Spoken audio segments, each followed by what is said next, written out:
Informasi selanjutnya dari mancanegara, saya akan mengajak Anda untuk jalan-jalan ke Portugal, tepatnya ke sebuah taman di kota Sintra. Taman unik ini terinspirasi dari hutan tropis di Brasil dan telah menjadi salah satu taman yang dilindungi oleh UNESCO. Di kota Sintra, Portugal, ada sebuah taman unik yang wajib kita datangi. Memiliki luas 4 hektar, taman ini memiliki pohon-pohon raksasa. Sehingga saat di sini, seolah kita berada di hutan. Rupanya, ini yang menjadi tujuan utama si pemilik Antonio Augusto, seorang keturunan Portugis yang tinggal di Brasil.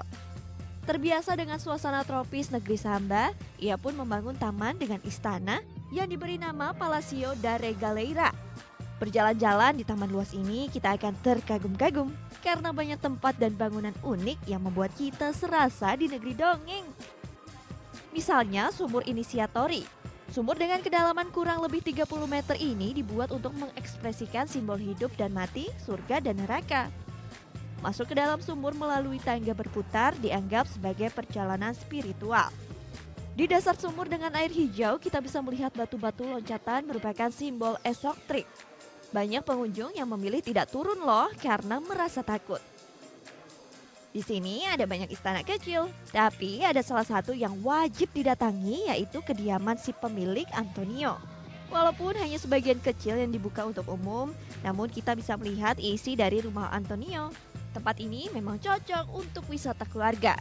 Le gusta muchísimo porque es algo extraño, algo muy interesante, muy energético, muy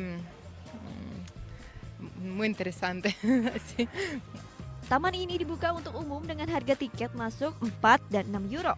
Sementara untuk anak-anak di bawah usia 6 tahun gratis. Sejak tahun 1997, taman ini telah diambil alih oleh pemerintah kota Sintra dan menjadi peninggalan sejarah dunia yang tercatat UNESCO. Dini Kusmana Masabau melaporkan untuk NET.